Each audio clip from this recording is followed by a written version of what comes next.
ദേശാഭിമാനി മുഖപ്രസംഗം 2024 മാർച്ച് 5. ഇന്ത്യയുടെ ഐക്യം ഉറപ്പിച്ച് പട്ന റാലി.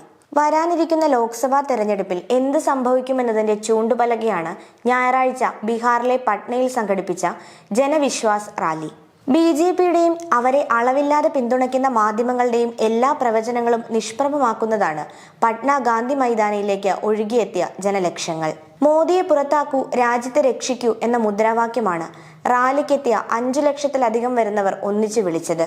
ഇത് പട്നയിൽ മാത്രമല്ല, രാജ്യത്താകെ ഉയർന്ന ശബ്ദമാണ്. ജനങ്ങളെ അന്നമുട്ടുന്ന കർഷകർ തലസ്ഥാന അതിർത്തിയിൽ തമ്പടിച്ച് ആഴ്ചകളായും കോടിക്കണക്കിന് തൊഴിലവസരം ഉണ്ടാക്കുമെന്ന വാഗ്ദാനത്തിൽ വഞ്ചിതരായ യുവാക്കൾ രാജ്യത്താകെയും വിളിക്കുന്ന മുദ്രാവാക്യമാണിത്. മോദിയുടെ ഗ്യാരണ്ടിയെല്ലാം പൊള്ളയാണെന്ന് കർഷകരും തൊഴിലാളികളും യുവാക്കളും സ്ത്രീകളും തിരിച്ചറിഞ്ഞു. RJD നേതാവ് തേജസ്വി യാദവിന്റെ നേതൃത്വത്തിൽ ബീഹാറിലാകെ നടത്തിയ ജനവിശ്വാസ് യാത്രയുടെ സമാപനമായിരുന്നു പട്നയിലെ റാലി. തേജസ്വിയെ സ്വീകരിക്കാൻ ബീഹാറിന്റെ എല്ലാ ഗ്രാമങ്ങളിലും ജനങ്ങൾ ഒഴുകിയെത്തുകയായിരുന്നു. അതിന്റെ സമാപനമാണ് ഞായറാഴ്ച കണ്ടത്. നിതീഷ് കുമാറിന്റെ കാലുമാറ്റത്തോടെ ഇന്ത്യ സഖ്യം തകർന്നുവെന്ന് പറഞ്ഞു നടക്കുന്നവരുടെ വായടപ്പിക്കുന്നതായി റാലിക്കെത്തിയ ജനലക്ഷങ്ങൾ. ഇന്ത്യ മുന്നണിയിലെ പ്രധാന പാർട്ടിയുടെ നേതാക്കളെല്ലാം അണിനിരന്നതോടെ പ്രതിപക്ഷ പാർട്ടികളുടെ ഐക്യത്തിന്റെ പ്രഖ്യാപനം കൂടിയായി Patna rally. CPIM general secretary Sitaram Yechury, Congress president Mallikarjuna Kharge, Rahul Gandhi, Samajwadi party president Akhilesh Yadav, CPI general secretary D രാജ, CPIML general secretary Dipankar Bhattacharya, മുൻ മുഖ്യമന്ത്രി ലാലു പ്രസാദ് യാദവ്, തേജസ്വി യാദവ് തുടങ്ങിയ നേതാക്കളെല്ലാം ഒന്നിച്ചണിനിരന്നു.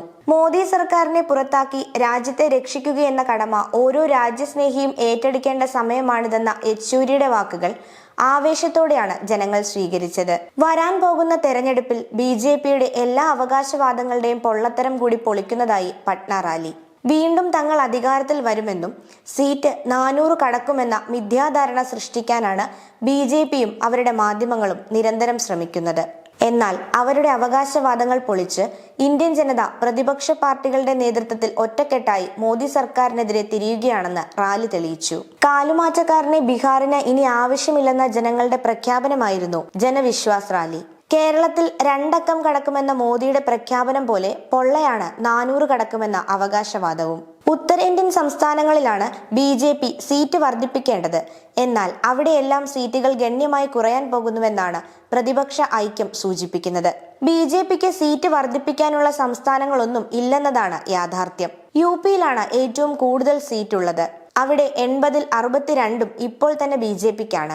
വരുന്ന തെരഞ്ഞെടുപ്പിൽ ഇന്ത്യ സഖ്യത്തിന്റെ ഭാഗമായി സമാജ്വാദി പാർട്ടിയും കോൺഗ്രസും യോജിച്ച് മത്സരിക്കാൻ തീരുമാനമായതോടെ നിലവിലുള്ള സീറ്റ് കിട്ടില്ലെന്ന് ഉറപ്പായി.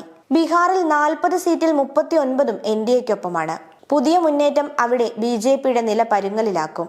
രാജസ്ഥാൻ, മധ്യപ്രദേശ്, ഗുജറാത്ത്, മഹാരാഷ്ട്ര, ഹരിയാന, ഛത്തീസ്ഗഡ്, ജാർഖണ്ഡ്, ഉത്തരാഖണ്ഡ്, ബംഗാൾ, ഡൽഹി തുടങ്ങിയ സംസ്ഥാനങ്ങളിലെല്ലാം BJPക്ക് കിട്ടാവുന്ന പരമാവധി സീറ്റാണുള്ളത്.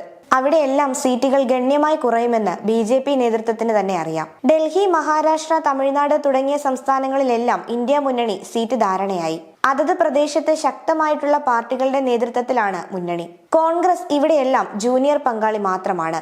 ദക്ഷിണേന്ത്യൻ സംസ്ഥാനങ്ങളിൽ കർണാടകം മാത്രമാണ് BJPയെ തുണയ്ക്കുന്നത്. ഇവിടെയുള്ള 28-ൽ 25ഉം ഇപ്പോൾ BJPക്കാണ്. അവിടെയും സീറ്റ് കൂടില്ലെന്ന് വ്യക്തം. തങ്ങളുടെ കയ്യിലുള്ളത് നഷ്ടപ്പെടുമെന്ന വെപ്രാളത്തിൽ നിന്ന് കരകയറാനുള്ള ഗിമ്മിക്കുകളാണ് മൂന്നാമതും അധികാരത്തിൽ വരുമെന്ന പ്രതീതി ജനിപ്പിക്കലും സീറ്റ് കൂടുമെന്ന അവകാശവാദവും. രാജ്യത്തിന്റെ ഐക്യവും മതനിരപേക്ഷതയും ജനാധിപത്യവും സംരക്ഷിക്കാൻ ഈ തെരഞ്ഞെടുപ്പിൽ BJPയെ ഒറ്റപ്പെടുത്തണമെന്ന തിരിച്ചറിവ് രാജ്യത്താകെ ഉണ്ടായിട്ടുണ്ട്. അത് യാഥാർത്ഥ്യമാകുമെന്നാണ് സമീപകാല സംഭവങ്ങൾ സൂചിപ്പിക്കുന്നത്.